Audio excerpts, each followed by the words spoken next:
I'm here with Dignitas' mid laner, Froggen. Congratulations, you are the first MasterCard Player of the Week for the year of 2020. I do want to congratulate you, but first, we have to bring out your trophy. So let's bring that in really fast.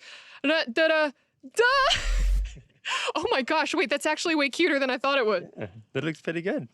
Did you ever think that you would be an action figure? No, it comes as a surprise, but it's pretty cool. Yeah, that is where would you put that? In my room. In your room, just sitting right next to your desk. But this is really cool. I actually want to talk about your performance last week because 2-0 start to 2020 Spring Split for Dignitas. You having a crazy performance in the mid lane. So tell me about your games last week and how pivotal you think your role was to that 2-0 finish. I mean, I just think I did what was required of me by the team. I mean, in my opinion, didn't really do anything crazy. I just played laning phase and then eventually went down to side lanes, and I just happened to like pick up a lot of kills, so felt pretty good. I feel like you're always so modest and humble whenever I speak to you about your performance, but maybe answer this for me. Do you feel like, I know Spring Split, a lot of people kind of come in feeling a little rusty. Do you think that you're back in top shape? I don't really feel rusty. I mean, I've been playing League throughout the entire off-season, so I never really took a break, so I don't know, I pretty much just feel in form. Nice. Well, let's talk about some of the champions that you played last week because Victor, Orianna, both control mages. Right now, it's feeling like a bit of a control mage meta. People would almost call this your meta. So do you agree with that? No, I think there's many opportunities to play a lot of different things in mid lane. You can do a lot of crazy stuff, so it doesn't necessarily have to be control mage. I think they're usually just a little more safe because they usually do pretty well in lane and then they're strong later on. So it's like pretty safe picks. With some of the new mid lane talent coming in for this split, do you feel like there may be any innovation? Let's use Jizuki as an example. He usually has a pretty cool champion pool. I think it's too early to say. So far, it doesn't. I mean, I don't think anyone has really pulled out something crazy. It seems like it's a lot of the same stuff going across in mid lane in both EU and NA. So not too crazy so far, but maybe like middle of the split, we'll see some crazy stuff. Well, let's talk about your mid lane opponent today. You're taking on Team Liquid and Jensen. He also had a pretty good Orianna game last week. So is that going to be a contested pick for you guys? I don't know. I think he usually likes to play Orianna or Syndra as much as he can, so maybe it will be contested, yeah. Well, Froggen, thank you, and I'm wishing you the best of luck with that game. And for everyone who is watching at home, don't forget that if you open up your Twitter and tweet at MasterCard Nexus and vote for this week's Player of the Week, you could be going home with one of these cool statues too. But that is it for us here. Back to you guys at the desk. Thank you very much, Aphelios. Congratulations, of course, to Froggen. Welcome to the State Farm Analyst Test, where we're getting ready for Game 2, and it's Dignitas versus Team Liquid. Going to take a look at the starting lineups on stage. Now, on the blue side is Dignitas, with Huni in the top lane, Grig in jungle, Froggen in mid, Johnsun in the bot lane, support aphromoo, and the coaches think card and invert. Challenging them on the red side, it's Team Liquid. Impact in the top lane, Shernfire still in the jungle, mid lane, Jensen, Doublelift in the bot lane, supported by CoreJJ with coaches Kane and Dodo. So a moment that defied a lot of people's preseason expectations. You gotta say that Dig versus TL being hyped was maybe not seen coming. No, I don't think so. No, I think TL being like this kind of weak in the beginning and then starting to kind of find their footing in week 2 was pretty surprising because we thought they were just gonna come out of the gate, rushing. Yeah. But, Dig's actually able to put up a fight now. And of course, eyes on the man on your screen right now. Johnsun, the new bot laner here for Dignitas. He faces the ultimate test in his lane. It's Doublelift and CoreJJ. And for fun, let's take a look at how other bot laners contended when challenging in their first year against his lane kingdom. Yeah, Doublelift has done a very good job of beating people up the first time he goes against them. I think we saw that he had a negative 11 CSD when you go up against him. The KDA is still okay, so he's not necessarily, you can still pick up some kills outside of laning phase, but in lane, you're going to be pushed in, you're going to be down CS, you're going to be down gold. I think he was always a player you wanted to swap away from, pick a safe lane towards. You never wanted to go toe-to-toe, like, let's fight him in the beginning. You needed to kind of, like, ramp up and see where you kind of leveled against him. And that's what I'm curious to see if Johnsun can do better, because this does feel like one of the best debuts for a North American AD carry in quite some time. I am really excited to see what he can actually pull out versus Doublelift, or if they continue to play more around the top side of the map, because remember, Johnsun and aphromoo were more kind of this assist support with the Senna and type stuff like that. Sure, yeah. I mean, Ashe Senna, we're seeing a lot of Senna, but not a lot of Ashe in a lot of other leagues. So something to watch for. Now, of course, this is all outside the fact that Froggen, as we saw, was the MasterCard Player of the Week last week, and he faces Jensen, an all-star in the mid lane. Yeah, Froggen looked like probably the best mid laner on week 1, and by a large margin. And that is something that a lot of teams have to be worried about, considering that he probably is the best team around him that we've ever seen. Yeah, I mean, I will say let's not overreact off of week 1. That's all I do. This meta is really great for Froggen. It's going to be very control mage style. There's not that many assassins. And it happens to be the control mages that he's like historically played well. You got Orianna's in there, right? A whole lot of really good things. His Victor obviously quite nice as well. And so far, you know, he's picking up 5 kills and only 1 death a game. Yeah, I think it's especially surprising because Jensen also had a great Orianna game. That's kind of his signature champion for a lot of people, I think. Yeah. I joked that I want to see an Orianna mirror matchup. Everyone laughed at me for wanting to see that. But I would like to see them on a skill test matchup, hopefully one that's a little bit more interactive. Cassiopeia is a great one. Cassio Victor is a classic matchup that we've seen for years and generally pretty even. It's kind of swapped depending on the meta, which one's more powerful. So I'd love to see one of those control mage versus control mage battles between these two guys. Yeah, worth noting, Victor is stronger in this patch. 10.2 had a bug fix where if you pick up his Hex Core augments early on, they don't get full mana, so slightly stronger champion even. You know, one big thing about these control mage matchups, though, is the actual counter pick you can get. Because all of them are pretty safe by themselves, but if you're actually able to be on the purple side and be able to see what your mid lane picks, you can get like that small 5-10% advantage. And I think that's going to make a big kind of, you know, big waves in these games. Yeah, I think also the loss of Broxah right now is a big deal because everyone's talking about mid jungle and how important that is. And you can't start building that synergy quite yet. They did have an extra week of practice, which is what I'm looking forward to. And hopefully we get to see an improvement out of Shernfire and the whole team. Move over to the top lane. I suppose we can talk about that one as well. Impact up against Huni. These have been 2 absolutely great top laners overall. Really, really strong players on either side. Huni actually ended up being, you know, a little bit more supportive for the squad as well. Lower kill participation over in their first weeks of games. Meanwhile, we got to see some decent stuff out of Impact. The Ornn came out. That was actually some pretty solid engage. Got them one of their wins as well. Yeah, and I think Huni kind of moving into not a supportive style, but being able to be more flexible, I think is really important. I know Dignitas for a long time was camp top, it's Huni, you got to play towards him. But I think recently he's shown like he has kind of more flavor in his play style, and he can like, you know, let other people, you know, carry, and he'll just impact the map really well. Yeah, I mean, during his time on SKT, there were a couple of games where he obviously played that more supportive style. I'm not saying that, you know, Froggen's FLICKR and this whole team is SKT, but if you have a well-rounded team comp, Huni has shown that he is willing to sacrifice for his teammates when they're deserving. Yeah, I know we were talking about it off camera. We actually saw the Soraka hover from Stixxay in the first game of the day. And we're like, which top laner will be the first to bring out Soraka? Yep. And unironically, I think you both said Huni. Yeah, he was the first one to bring Zilean when it was like Spell Thief meta top, and all you do is auto attack. The enemy top laner, you don't CS anymore.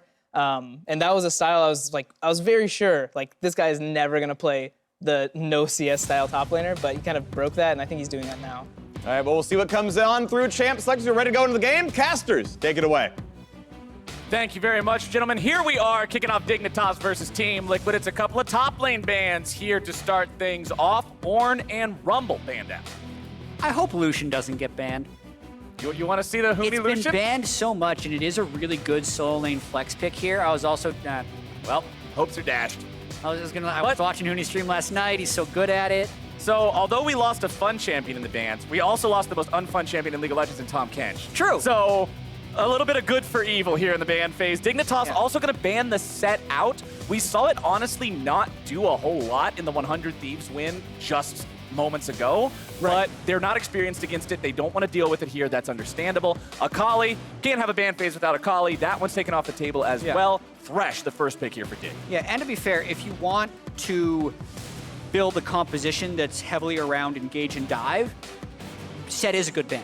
Yeah. Because he does turn that around fairly easily.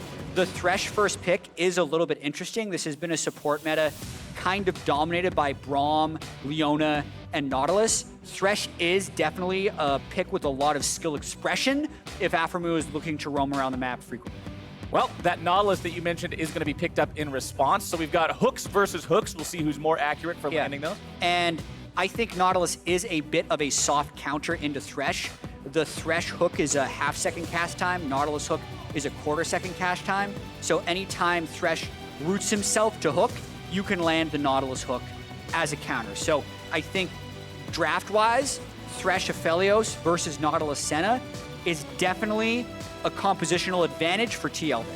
And with the Gangplank locked in for Dig, that's a lot of damage here on this roster already, just in these first 3 picks. Yeah, and it's 90% going to be a Gangplank top lane blind pick. So Huni is coming into this match with a ton of confidence. Oh, yeah.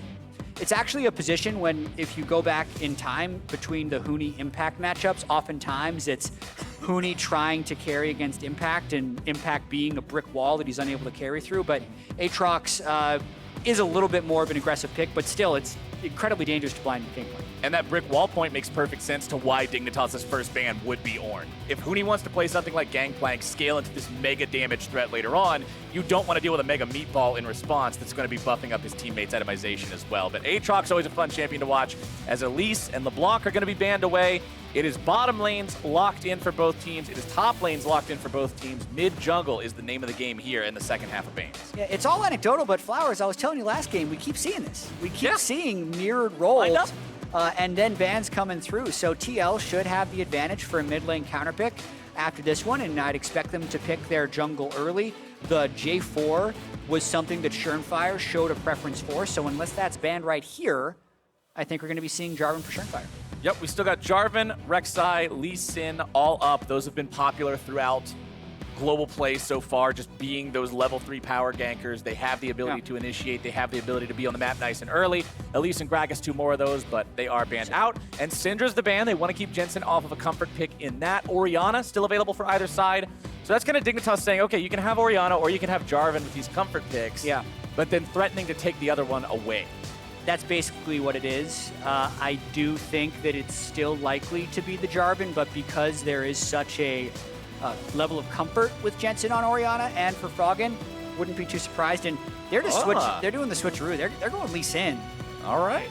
Lee locked in for Shernfire. Big playmaker. A lot of opportunity there to really show off, flex those muscles for this kid that's coming into a spot that in the offseason, you're never expecting him to even be in because Broxa was signed. Now the visa issues are showing up. This is Shernfire's chance to shine. You're on the big stage. Let's see the lead. And they give up the Jarvan and the Orianna for it. So Lee is also a pretty risky pick into Thresh. If you're trying to do any type of insect engaging, there's a lot of stuff Thresh can do with his hook and flay to stop you from being able to get off a proper kickback.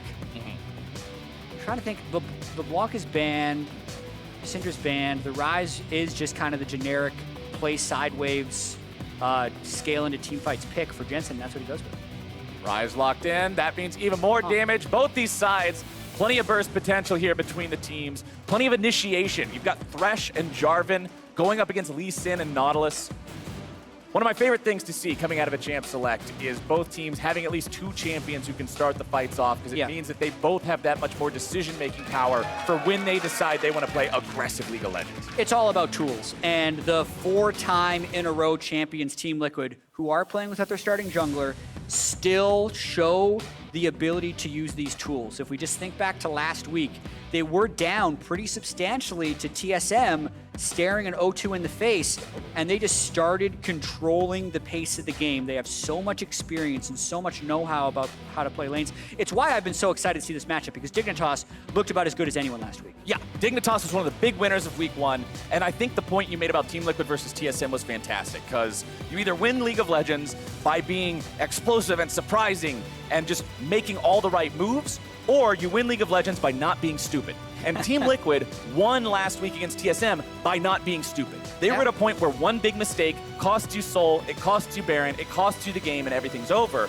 Many teams, when given that many opportunities to trip up, would have tripped. Team Liquid know exactly where their feet stand and made sure to avoid all the pitfalls. And when everyone was doing their preseason power rankings of Team Liquid, you kind of look at their roster. CoreJJ, an MVP down in the bot lane. Doublelift, an MVP down in the bot lane. Jensen, very nearly an MVP on multiple occasions in the mid lane. World champion top lane. Like, they're just so unfair on paper. It just seems like broken. They have all-stars in every role.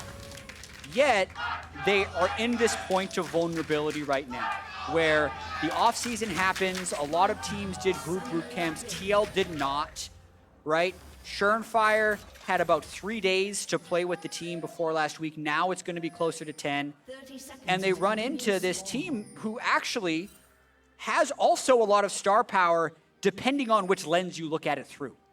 Aphromoo, a former MVP. Froggen, been a mid laner for 7 years, was the MVP of the EU LCS back in 2014. Huni, nearly an MVP in certain cases. So if things come together for Dignitas, they can also be a force to be reckoned with, and really looking forward to see them clash for the first time in 2020. And it's always one of my favorite things at the beginning of a split, when a team does better than you're expecting them to do, like Dignitas did. You want them to stay like that for as long as possible, because it feels like every time a split shakes out by the end of it, you're always going to have either 2 or 3 teams that everybody's looking at as like, okay, they could legitimately win this. The more teams you get in that pool of these guys are serious contenders, the more fun the whole thing is. Yeah, and no one aside from maybe Huni or people within the Dignitas organization consider Dig a serious threat to win the LCS. Right. And still, after 2 games, it's still, you don't say that because a lot of it was like, well, can they make playoffs? But if they can put up convincing wins against TL, if they can continue to carry on, they can change that narrative fairly easily. And every matchup in this game is interesting to me, like the Huni versus Impact history, the Froggen versus Jensen, both being powerful Danish midliners is interesting.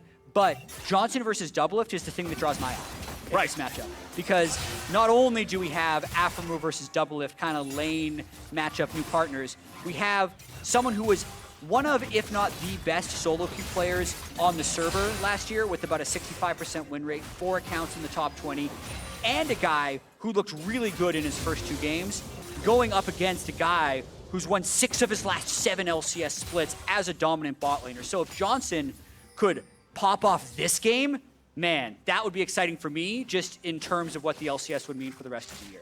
And we throw the words rookie and veteran around pretty frequently talking about players, but I think the raw numbers say it all. Doublelift with his 429 LCS games. Johnsun, you just scratch the 4 and the 9 off. He's got 2.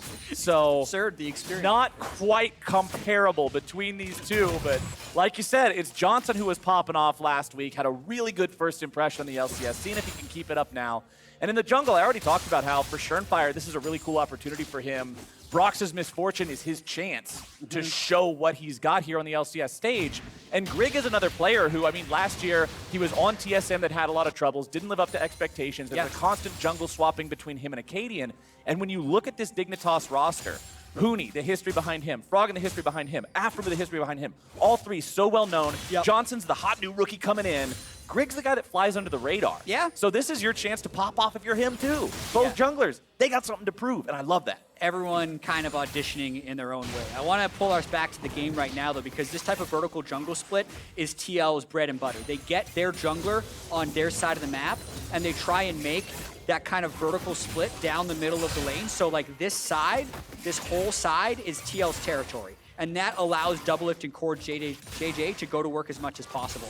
What Shernfire didn't do, though, I don't think, is farm the camps substantially. He did counter jungle the Krugs, which will hurt a little bit, and then CoreJJ goes in to make vision. So in terms of like Johnsun v Doublelift, sometimes you're just not allowed to try because of the way TL plays the map. They play around the fact that they have that bottom lane that stands out so much. I mean, you mentioned they were both MVPs, but I feel like the conversations are always, okay, when we're ranking the bottom laners and the supports, these guys just stand out so much above everybody else. There's almost no one else competing for #1. It's like back in 2016 when you went into an international event knowing SKT would win it. You were just thinking about, okay, who's the runner-up? Yeah. They're the old SKT of North American bottom lane. You just don't compete with them. Yeah. But who knows? Maybe Dignitas will challenge that. 2020, it's a brand new world, brand new decade. Maybe Dignitas is the team to step up. Checking in here across the lane, seeing where the farm's at. It's pretty even, honestly, across the board. Biggest advantage being about 10 for Impact there in the top side over Huni's Gangplank. But remember that advantages over Gangplank aren't quite as honest as they may seem because of his passive gold generation, because of the fact you can get so much extra money with the barrels, especially once you get rolling with items, so you can one-shot those waves. We'll see. Grig's farming up his prompt here. We'll see if Shernfire can make it happen here in the mid lane. Sonic Wave Resonating Strike. That's a flash of the Froggen. Both summoner spells burned by Froggen, and something that I notice in TL games is how much better they are than other teams at attacking flashless players. So Froggen now, you're going to time that. 10-13 is going to be when his flash comes up again. I wouldn't even be too surprised to see if CoreJJ roams to try and get something happening there with flash cleanse down. So even though that doesn't result in a kill, in a slow early game like that, very valuable to get both summers. And of course, if you don't pay that back, that just means that you're wasting the opportunity that you bought yourself there. So we'll see how well they cash in as Grig will clear out that control ward. Notice how he places the flag over the wall after the first auto attack, gives him the opportunity to only have to use one spell if he does get collapsed on. Just an extra safety measure there for all the Jarvan solo queue players looking to pick up a couple of tricks. And it's still in range to give you extra attack speed, so you kill the ward faster too. Everything about it just makes the clear a little bit more effective. Obviously, it doesn't make or break the game if you do it, but it helps. It can get you out of some sticky situations. Shernfire, here you go, looking to return to mid. There comes a little bit of combo in the bottom lane with the CC. Unfortunately, Doublelift is so far back underneath the turret, it's not like he can follow up and go in on that, but I like the attempt coming out there as Huni's going in. It's also going to be a play here in the mid lane. Jensen's going to be taken down. First blood goes over to Dignitas. Amazing Orianna ball play there by Froggen. As the flashless player, Jensen flashed backwards, still didn't make it out of the shockwave. Have to watch that one more time, but that completely turns the tides of that lane. They might go for more. If aphromoo hits a hook here, nope, all right, they're not going to go after it. That's too risky. Yeah, can't wait to see that replay. I want to see if Froggen, I think it was just a shockwave position behind Jensen rather than just comboing off of Grig. No, Grig was just standing behind him, which is enough. So he eat onto Grig. Grig was behind, so when Jensen flashed backwards, he still got tagged by the other half of the shockwave.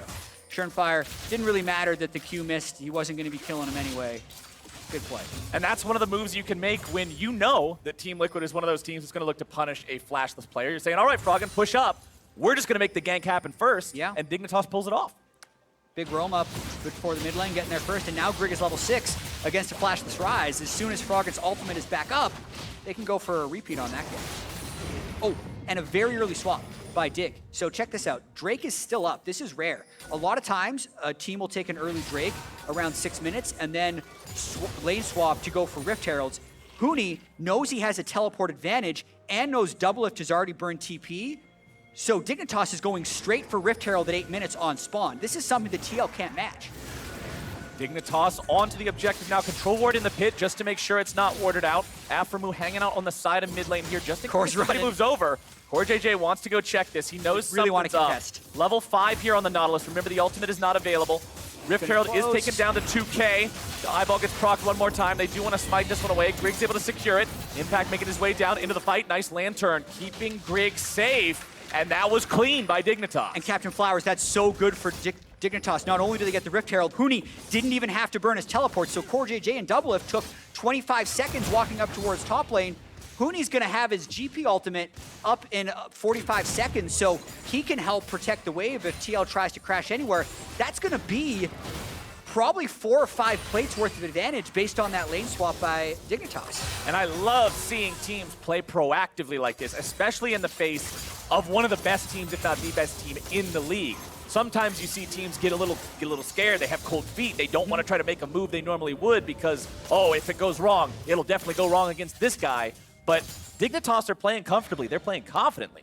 And I think more teams need to do that against Doublelift specifically, actually.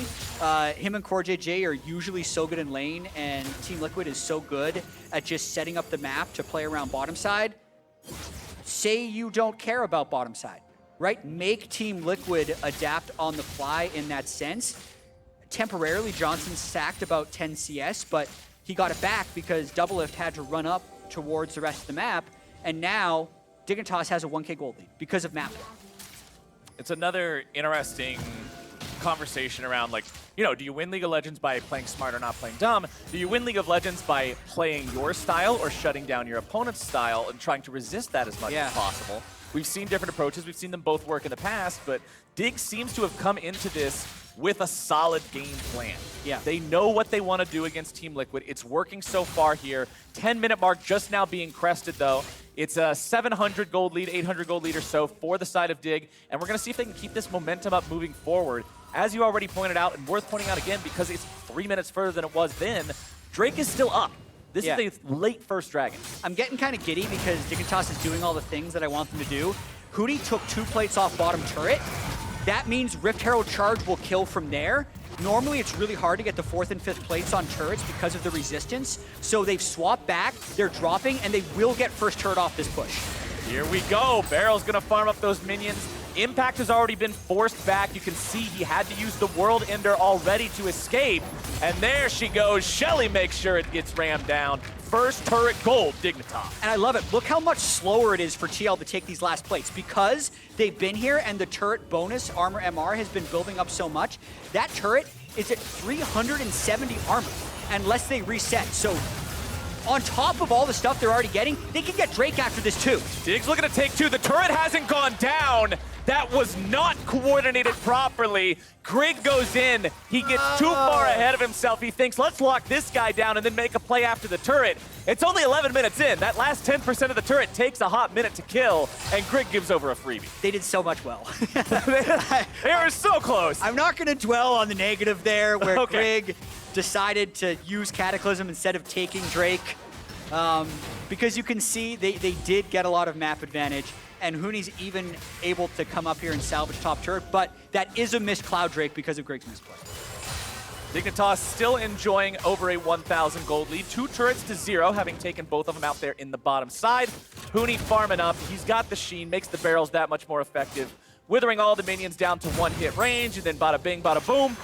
The barrel explodes, and he cashes in for about 200 gold there. Shernfire still yet to get himself on the board here this game. The only kill and only death on the side of Dignitas being Grig, so at least he's getting involved as we'll see how Team Liquid respond to Dig's impressive early game. Yeah, and the gold between Doublelift and Johnsun, even though the CS is about 20 off, is actually relatively close because of the first turret bonus. He's only down 100 gold to Doublelift. Who's also gone Dark Harvest on Senna. We haven't necessarily talked about that. It is more damage late game, but you're losing some of the utility that the Glacial Augment has. Soul Check-In, for those of you who are very curious, he's only at 16. So another thing about... Ooh, that's a little risky, Grig. Yeah. Another thing about Senna Souls is if you're not laning against anyone, it's harder to get souls. Oh, Shernfire. This is the kind of a play we were looking for. Huni's got no way out. Chooses not to try to waste the flash there. Doesn't see any point in it. Shernfire makes the moves.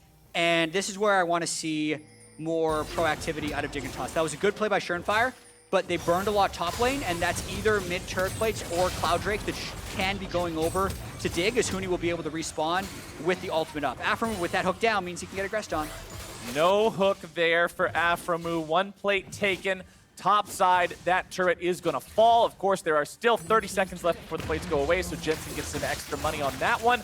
And that's the sign, though, for Dignitas to go after this Cloud Drake. Is this the latest first Drake we've seen so far in LCS over the course of last week and now? Because that's a 13.5-minute Drake 1. That's pretty slow. That's normally the question I ask, but I usually press the talkback button and say Jat for stats, and then they'll tell me. I'm posing the question to the audience so we can share a thought process. It's late. Okay. That's what I know. All I'm right. not sure if it's the latest. And it will mean that this could be a game where both teams end up scaling a lot into the late game. I mean, Huni is going to need a bunch of items. We've seen the way Orianna and Aphelios can scale, especially once you get Hurricane and Infinity Edge. It's set up to be a doozy.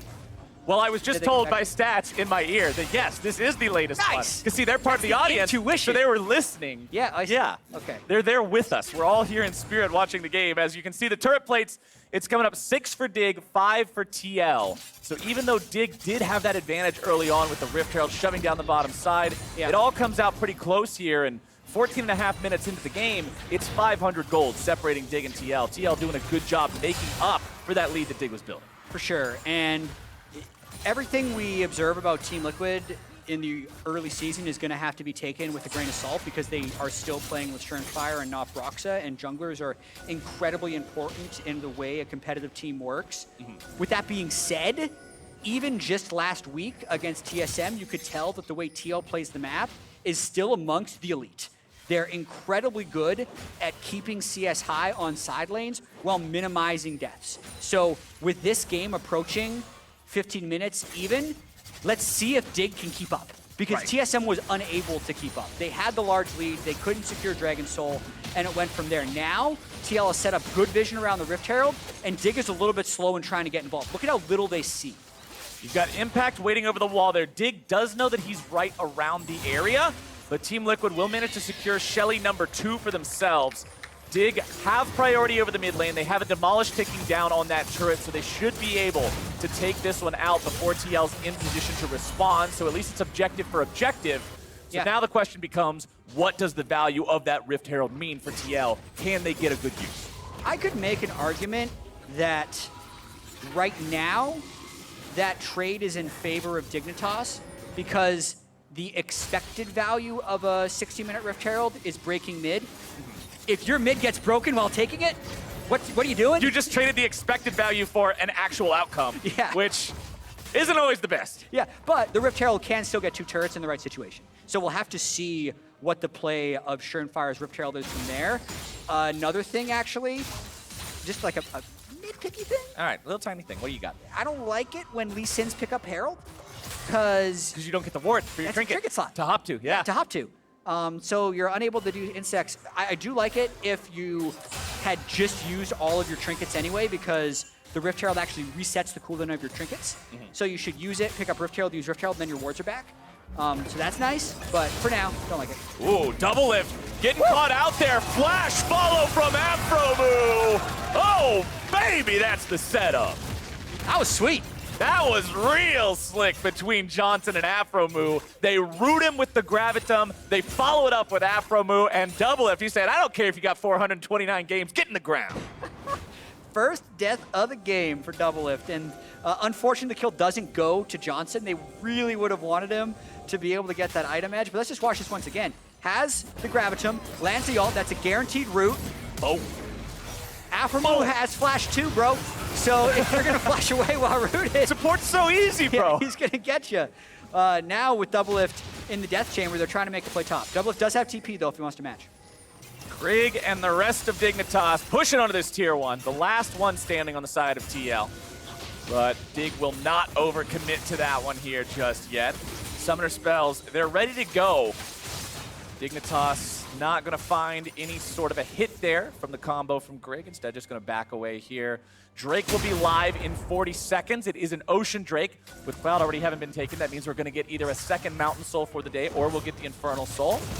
Huni, oh, you hate to see the barrels happen like that. Yeah, probably a mind game there where he thought Impact was going to do the auto, so he tried to preempt the parlay. Is always a little bit of a survival game against an Aatrox in these side lanes, and if the map kind of stays like this, just like watch what line the minions end up hitting on both sides, because if it stays like this, then generally speaking, TL is going to be able to get inside track for this next Drake. Because you just saw Dignitas had to go catch those waves before resetting. But they do really want to start controlling this Drake game since they have the Orianna at level 13 with some pretty good items to try and control this zone. Speaking of items, I also like the Executioner's Calling. Pick up nice and early on Huni's Gangplank. Make sure you cut down the healing of the Aatrox either in the side lane or in a team fight. Team Liquid not going to contest this Drake. That one's taken down, and it looks like it's Infernal on the Rift. The jungle burns away. That means we're going to get that Luden's Echo-esque Dragon Soul if either team's able to claim it, and more damage will be coming online as this game goes forward. Considering both top laners are damage heavy, that's really important for both teams. Yeah, Infernal is an explosive Drake Soul for either one of these teams. Going to be something that TL definitely wants to prevent from happening, and it's actually quite normal that a team will forego the second Drake in lieu of side lane pressure, which is what Jensen was able to get there, because if he can get to a point where he can 1v1 the GP or the Orianna, that opens up everything for TL. And here's the Rift Herald. There we go. One turret onto Impact, so they're trying to power him up, and the question will be, how much can you get on the second turret with that charge? And Team Liquid last week in their game up against TSM. Remember, they were down Drakes in that one as well. TSM was on Soul Point for so long. Yeah. And TL were able to hold it back, stop them from getting that one. Oh, man, that was fast. Woo! She was dashing away. You saw her just starting to sprint, but luckily Huni was ready. Oh, that's way close, especially since even at the lowest amount of HP, she takes off like 60% of the turret's health. That's saving quite a lot there for later on. Grig's going to lose a third of his HP here on the top side. Face checking that brush towards Jensen, but now Grig and Froggen, they've got the opportunity to hit this tier 1 turret, knock that one down, more money in their pockets, but the gold is still less than 500 away. This is such a close game between these teams. I'm really enjoying this, even though it's low on kills. It's been a high-level game in terms of the objectives they're trading, not taking any foolish fights. Both teams do have a lot of initiation tools, but they need to set it up properly, and for the most part, they're TL's bouncing waves and kind of trying to stall the game out, so that's what's happening.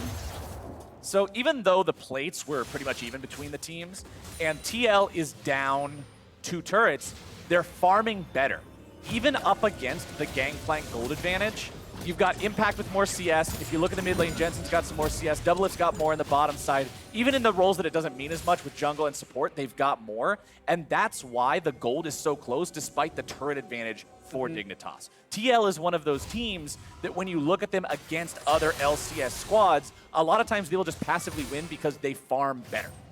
Yeah, and in terms of like farming better, there's so much that goes into that. So much of what TL does is they pick really, at least in this game, they have very strong side laners, but initiation attempt. There we go, it's Grig initiating onto Doublelift. He's gonna be bursted down, the damage is there. Where's the follow-up from Dignitas? Doublelift is exploded, that's gonna be a 1-for-1. CoreJJ barely looking to get himself away from this one. Impact gonna be tanking up 3, make it 4. Huni's able to find him here on the side, still looking to grab a little bit more damage. Barrels won't be able to find him, and that's just a 1-for-1, but it's jungle for AD carry, and Dignitas feel good about it. Wow, that could have been so much more. It looked like TL was incredibly low, and then Jensen still clears the wave. That's such a TL thing to have happen, if that makes sense. Like, that was a fight that I think for a lot of teams, they lose 3 or 4 people. So Grig goes in, he's a little bit early on top of the GP ult, and they burst him down. But look how low everyone else is. Like, the shockwave, probably a little bit wasted. CoreJJ always getting out with a fraction of health. And then Impact actually making this escape, leapfrogging Huni on the way out. Having all of that just result in a 1-for-1 when it looked like Dignitas had the big jump, just keeps the game close. That could have been a moment where TL gets wiped, Baron goes over or something, but it was not. Aphromoo also just used the flash there to try to flash hook Shernfire in the brush. Important to keep track of that summoner, especially on a champion like Thresh that's a very big playmaker, so Aphro won't have that here for the next 5 minutes. Third Drake is coming online about 60 seconds from now. Dignitas with that ever so slight gold advantage over their opponents. Doublelift sitting on 1, 2, and 0 here on the Senna. Has 1 lethality item, Serrated Dirk in inventory, so working on the second one means he'll be very effective dealing damage to a team that honestly has no armor outside of a Ninja Tabby on the Gangplank, and the Chain Vest and Ninja Tabby. Obviously, the Jarvan's going to be getting tanky, but the rest of them pretty easy to burst through with that Senna damage, especially, as you mentioned, with Dark Harvest playing the back.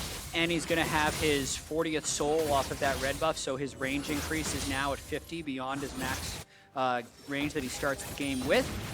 Still just 1 Dark Harvest stack, so not the greatest use of the stone as of yet.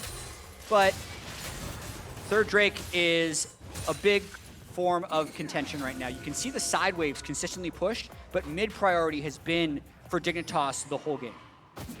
3 seconds till the Infernal comes up. Dignitas seem to be looking to threaten Team Liquid away beforehand.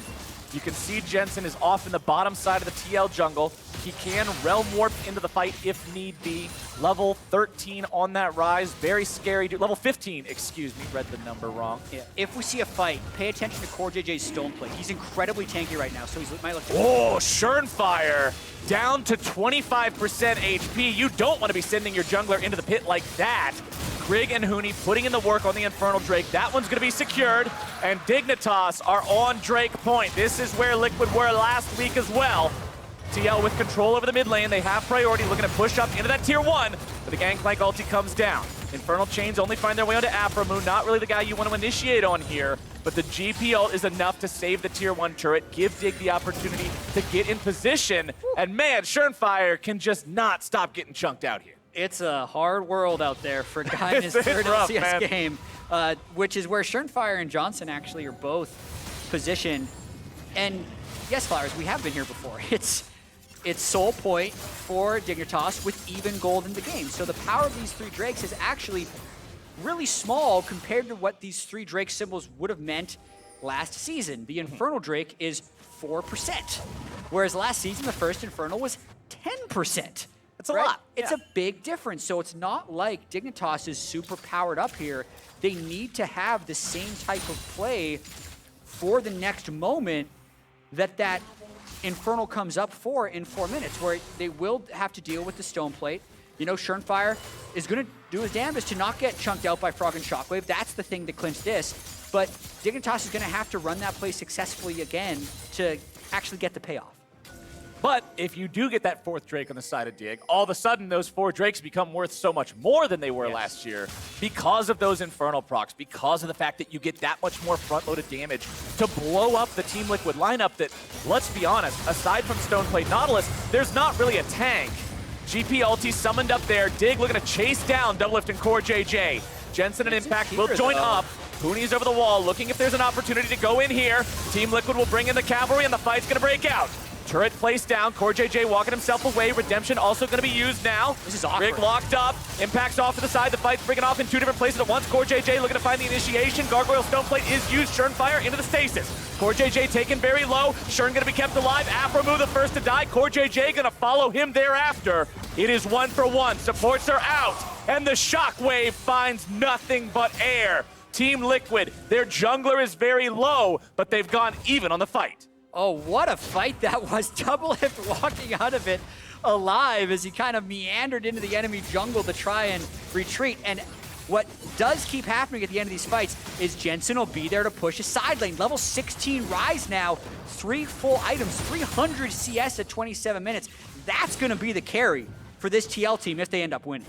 Well, you've also got Huni to answer him, which a lot of times you see these Ryzes get really scary when there's no answer in the side lane. Gangplank at least has the ability to blow up the wave. But you had to make me a liar, man. Right then, right there. Well, Jensen makes it happen. I don't know what I'm talking about. That Ryze just kaboom blows him up. He answered in a way, it's like, Jensen, surprise, you won 300 gold. Like, that was, he won the Huni contest where he gets the Oh, man. But Huni didn't die in week 1, caught out there. He has no MR on GP. You actually can't match that Ryze with that GP. Huni learned that the hard way, but now with Baron up and Huni dead, I mean, maybe TL just turns straight for Baron. This is that championship mentality. One mistake can be what shifts the game when it's this close the entire time. Team Liquid now, with that kill, with the turret that followed after, they're 1,500 gold up. Did I say 1,500 gold? I meant 2,000 gold up, and they're pressuring bottom lane in him. Froggen makes his way back into the base. He's 2 levels down on this Ryze. Jensen's level 17. Aphromoo's coming in from behind. This is a pretty big pick to make. Nice escape coming out from Jensen. Aphromoo doesn't want to chase this one down alone. But that means Team Liquid are now onto the Baron. They recognize the investment in the bottom side of the map made by Dignitas. The GP ulti not available. You can't just fire that into the pit here. And TL have ported Ryze in with the teleport. Senna teams are slow at Baron, though. Look how slowly it's going down. They might contest. Aphelios drops the Infernum with the Moonlight Vigil. Here we go. Grig gonna be knocked out of the pit. Taken down. Doublelift able to find the secure. CoreJJ tries to run away. Nice hook onto Shernfire. It's gonna find 1 pick, but Dig needs more than 1. CoreJJ still walking away, and that is a win for TL. It is, but look at this timer, Flowers. 30 seconds on Infernal Drake with their jungler dead. No way he can make it to the Infernal Drake by the time it spawns. Dignitas going to group that. This could be one of those situations where they're trading a Baron for a permanent soul on the other side. Impact and Doublelift both have teleports ready to go if they decide they want to make some sort of a move for this. Impact threatening that top lane of Dignitas, looking to barrel down. He takes out the tier 2 turret. Team Liquid now with a 3,000 gold advantage. But Dignitas, they're camping this pit. They know what they want. They're here for it, and they're going. There's Drake is burning away way too quickly. No way for TL to contest this one. That is Drake's soul. 29 minutes in for the side of Dignitas. Froggen makes his way back to the base to protect the second inhibitor turret, and he'll keep that alive. We got ourselves a game. I was really looking forward to this one. This is fun. Sure, it's only 5 kills to 5, but we are at such an interesting point where the team that got the Dragon Soul is completely behind in pressure, and the question will be, can they even get these fights? Like, Jensen's about to finish his death cap, and there's no one who can match him 1v1, arguably even 2v1 if he plays properly. So how much is this Infernal Soul really going to matter? We'll have to see.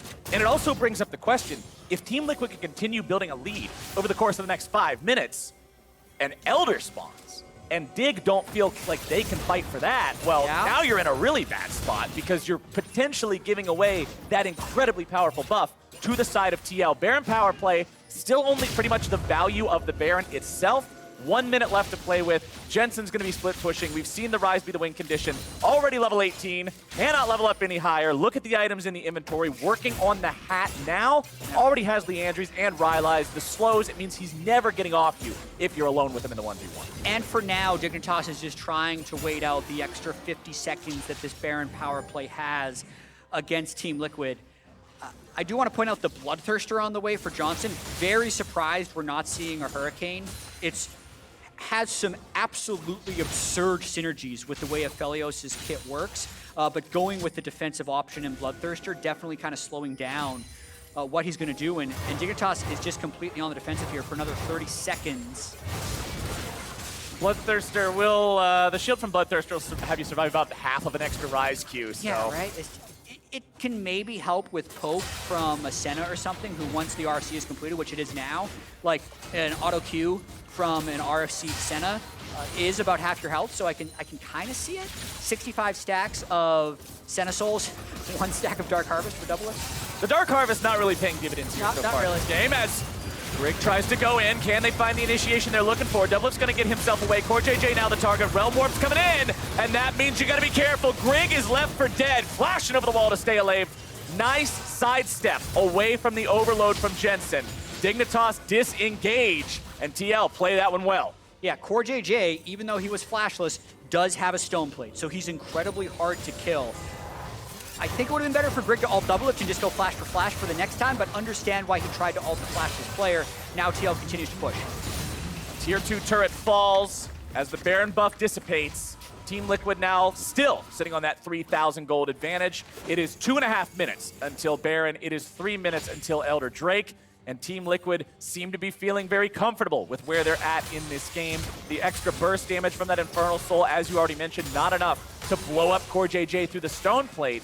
And that means that Grig and the rest of Dignitas need to find these initiations onto valuable targets. But Jensen, he's got the Seraph's Embrace and a ton of items. He's practically full build here on the Ryze. Doublelift on the Senna is a much more vulnerable target, but does still have the flash available. And everybody else isn't really worth trying to blow up. You've got to get either the Senna or the Ryze. You really do. The Ryze is going to be incredibly hard. I got a number for you. The number is 842. That's the amount of AP that Jensen currently has. That's a a number. Yeah. Yes, sir. Doublelift, these numbers are less impressive. 70 souls, I know people always want to know that. 2 stacks of Dark Harvest, double what he had the last time we checked in. But overall, it is a lot about this next Drake that comes up in 2 minutes, the next Baron that comes up in 1:15, but whether or not the side lanes are pushed. Because TL is in a position where they actually don't want to just 5v5 the GP Aphelios Orianna, so they're doing everything they can to push these side waves and avoid initiations. So far it's worked out, but one mistake could mean the game. All right, Dignitas, let's see what you can do here. Mid lane inhibitor turret being attacked, down to about half HP. Dig don't want to overcommit. Jensen is in the bottom lane. The inhibitor is exposed. And for those of you who want a translation of that AP into raw damage, if he hits his overload on a target marked with a spell flux, it'll do a little bit over 1,200 before magic resistance on a spammable spell. Very, very scary to have to deal with this guy in a side lane. Yeah. Dignitas doesn't seem to really have much of an answer to that. You can see Huni's build, still no magic resistance on the Gangplank, wants to go with a full damage approach, has full CDR, has the big damage crit items, has another cloak in the inventory to continue working towards that. But man, is this scary. If you mess up even once, Jensen takes the game. Yeah, no one building any MR don't really have the greatest windows to do so because of the way they want to team fight, but it's not even about like can't side lane against him. Like you can just look at waves. If he ever sees you, he goes for you. But Baron's up. They will have to 50-50 this, and they still probably lose their inhibitor. This is a difficult call for Dignitas. Let's see if they stick with it though. Grig is in the pit, the Baron down to 1/3. Grig half HP, damage over the wall coming in from Doublelift. Froggen is rooted up. They're committed. I mean, Jensen just took the inhib, so... Inhib is gone. You have to fight for this if you're Dignitas. CoreJJ gonna be there on the front line, having to flash away. Stoneplate keeping him alive. Nice ulti coming down onto 2. Shernfire gonna be taking low. Froggen on a rampage. CoreJJ gone. But Jensen is still in the base. Impact's being chased out. Dignitas has to fall back. Their base is under pressure. Huni's made his way back. It is a 1-death trade for an inhib on the side of Team Liquid. TL takes those. It's more power for Jensen, it's more inhibitor power, and the Elder Drake is up. While everyone on Dignitas is on reset, Jensen gets the jump for it. Remember what I said, if Elder Drake comes up and you're not in control of the map, is this a bad thing to take the Dragon Soul this early? And it looks like Dignitas will now have to contest for this. If you can't deal with Ryze, I'm pretty sure EQ with Elder Drake just kills anybody. And Grig's Stoneplate is on cooldown, plus he's half health. This is the same thing we just saw. But actually, Team Liquid says it's not worth trying to 50-50. It goes over. I mean, Shernfire is low, Doublelift is in base. They're just rushing the Baron. All right, they're trading Uber buff for Uber buff. Team Liquid going after the Baron, but Dignitas not willing to concede. It's Huni in the bottom lane. Could he be ready? It's Infernal Soul with Elder Drake. It's gonna be explosions and lasers and explosions and lasers. Oh. It is secured by Shernfire, who is immediately destroyed. Trade for junglers. Grig's over the wall, but he's taken down. More damage coming through. CoreJJ trying to walk out of that Gangplank ulti. 1 for 1, 1 super buff on each side. What a game. Wow. Sometimes I talk about risk tolerance. You know how risky it is to put your whole team in a pit when the other team has Infernal Soul and Elder and a level 17 Orianna? And a Gangplank. And you know what happens? You get Baron. Baron! Like, that was the risk that they took, but they get the payout. They deny Baron from Dignitas. It's going to be incredibly hard in the next 2 minutes for Dig to actually get a fight with the way Jensen has master manipulation of these side waves. And it looks like TL, as weird as it sounds, just keeps kind of stacking their advantages, even though they're not the team with Soul and they're not the team with Elder. The Elder will despawn 15 seconds or so before the Baron power play does. Dignitas would like to try to find a fight in that window, but I highly doubt Team Liquid will give them one unless Dig pulls off something just absolutely crazy. I don't know if they can Grig get and him. aphromoo coming in for the collapse, but aphromoo's health just evaporates. Jensen walking away, but a nice shot comes out from Johnsun, and the damage comes down. Jensen is out of the picture for 60 seconds. Yes, it's a 1-for-1 in a 4v1, but you take those if it gets rid of the Ryze. Yeah, are we sure aphromoo was there? Because he's not there anymore. He was a faint memory him. in the top lane. Yeah, and that was what I was saying. Aphromoo was too early to that play, and Jensen knows how powerful he was. Nearly got out. That could have been just a mega hero moment, but it just kind of adds to the stall. Once Jensen is down, the split push does stop. Let's watch this again. I mean, it's not that complicated. It's EQ, EQ. Q. EQ, EQ. Yeah. EQ, EQ. Yeah, he only needed the first two, because he's done the other work, and then Froggen got enough damage right before the Realm Warp goes off. Must be so easy to be Ryze. Your alphabet only has 2 letters in it. Either way, it's a push coming up from Dignitas here in the mid lane. Doublelift gonna be forced to flash away. CoreJJ under pressure now. Impact's taken into the resurrection. Guardian Angel coming out there, but Doublelift. Wham, bam, that's the shot you need. Grig will now be slammed into the ground. And as Dig try to punish TL, they are the ones who overcommit. Wow. Elder Dragon is now gone. I wonder, actually, how much TL can get off of this. These are very long death timers. There is an exposed bottom lane. This is at least another inhib, but there's a chance they go for the game with how tanky CoreJJ can be in keeping these minis alive. I mean, you've got Jensen back. You can blow the remaining members up so easy. The Gangplank ulti is used, trying to clear out the waves. Team Liquid, they're just soaking it. They take down the inhibitor turret. Inhibitor now the target. Dignitas has to pull off the defense here. Team Liquid rotating down to the bottom side. They know they've got another wave right there. They'll walk this one in. It's 2 waves. Inhib now the target. The Realm Warp used wonderfully for that. Jensen making full use of the Ryze kit here. Aphromoo finds a hook, but it's only onto CoreJJ. Grig going in, he's able to find the Cataclysm onto 3. Damage going through, Jensen shut down. Oh my goodness gracious! It's a double kill for Johnsun.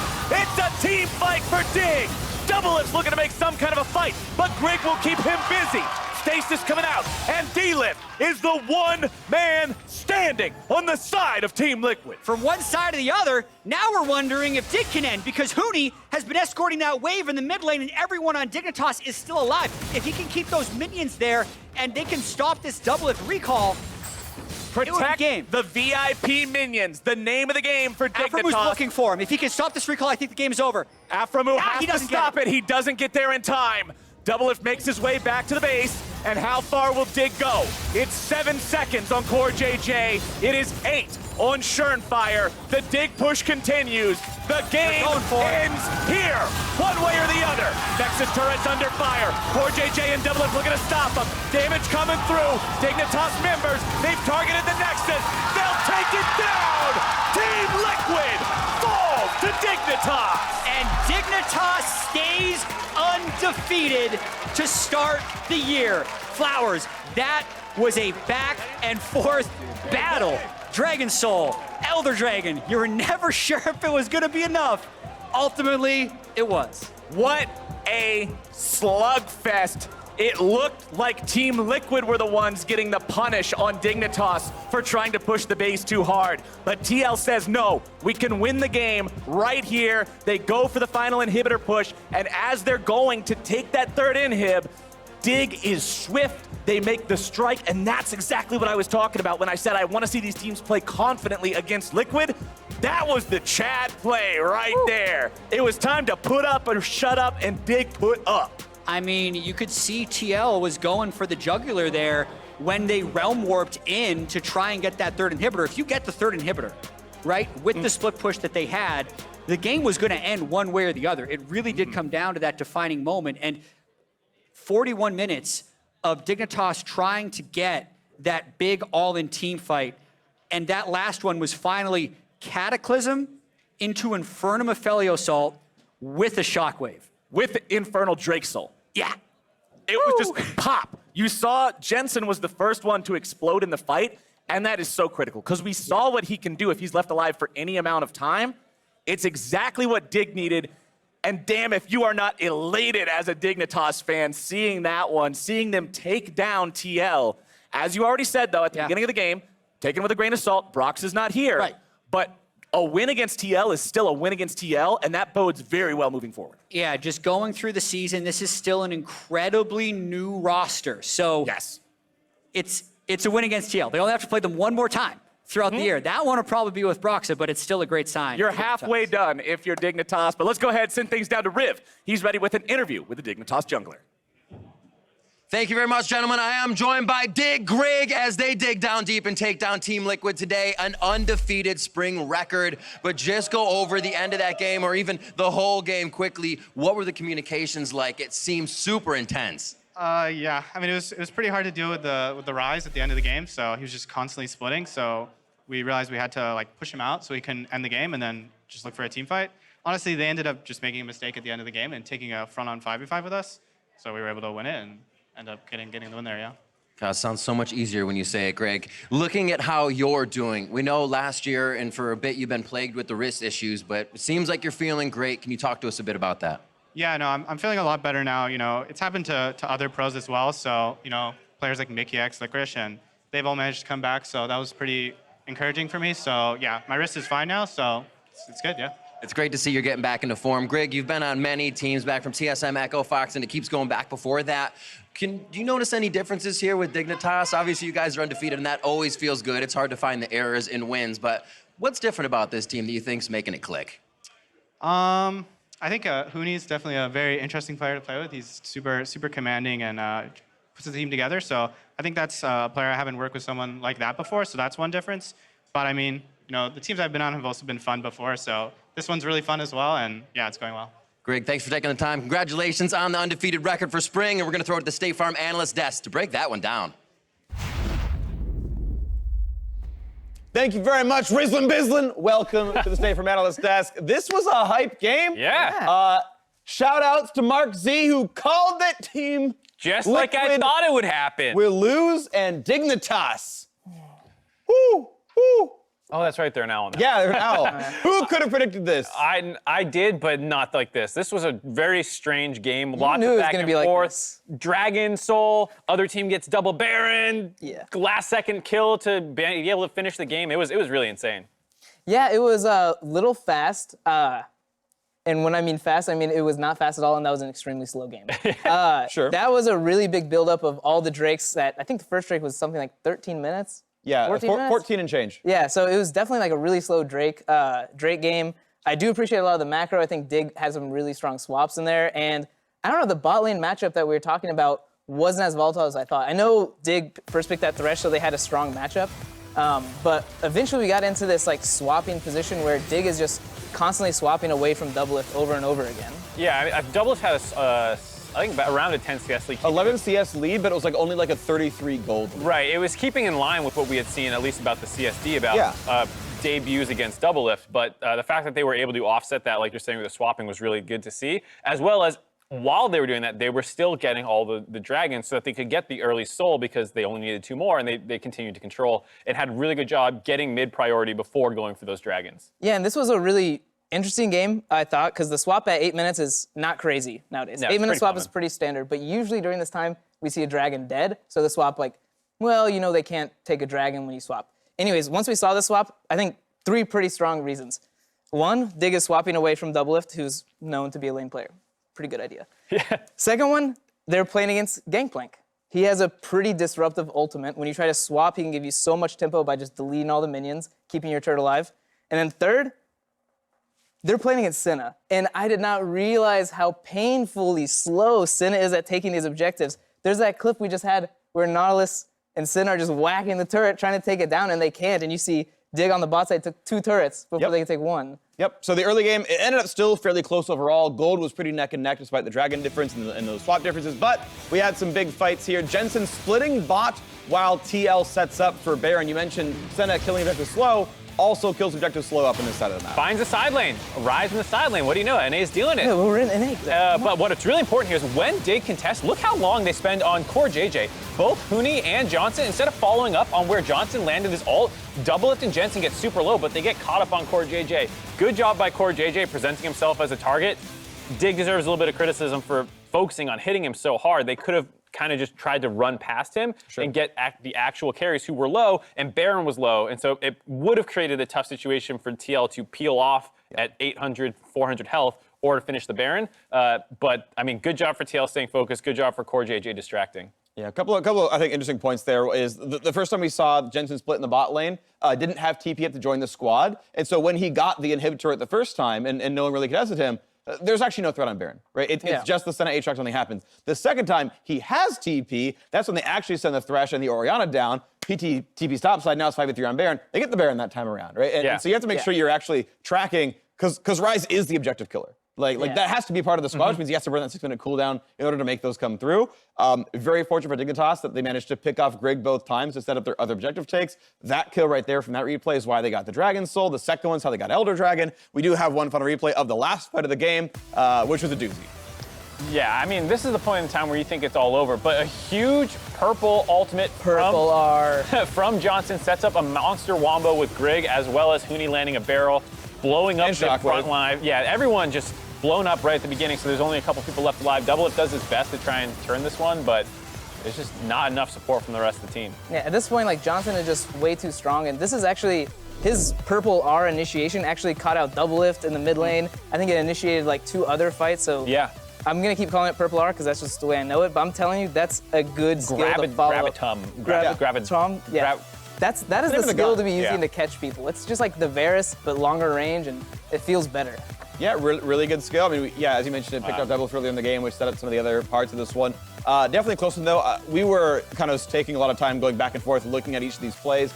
There were several times where it might have looked like, oh, you know, Team Liquid just like gave away a dragon, but it's like, well, it was a 4v5 on the map, and you know, a lot of times like they got what they could. They got like a top tier 2, and they forced the Orianna on the other side of the map. Like there are a lot of really tight calls. Yeah, I mean, you saw the goal graph was back and forth. There was even that play where Shernfire had a good insect kick into Froggen when they were pushing down the mid inhibitor turret. So like everyone at different points in that game stepped up and looked really impressive. Yep, I like both teams, both very strong squads. And if all that action has got you amped, join us here tomorrow at the LCS Studios. Get your tickets at riot.com/LCS tickets. It's time for another break, but when we return, it's Cloud9 versus Immortals.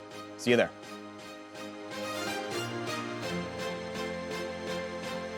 A strong week 1 performance from both mid laner. Who will be the differences in this showdown?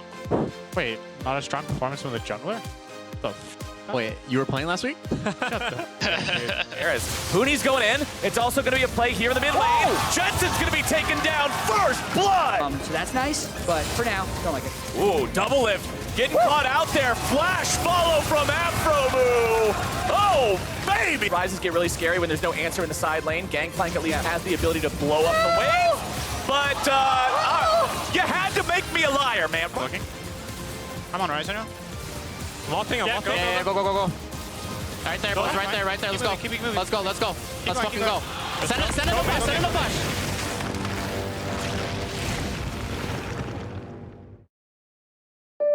Congrats, Kim. You got your own car with your own insurance. No more driving that old hand-me-down. Did you trade it in? My parents handed it down to my little brother.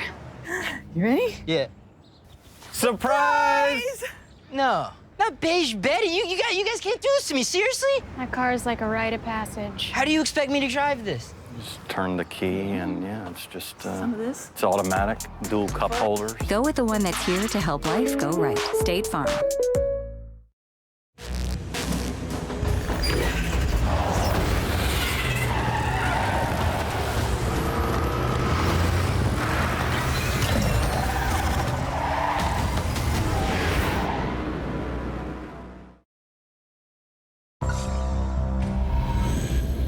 Every click,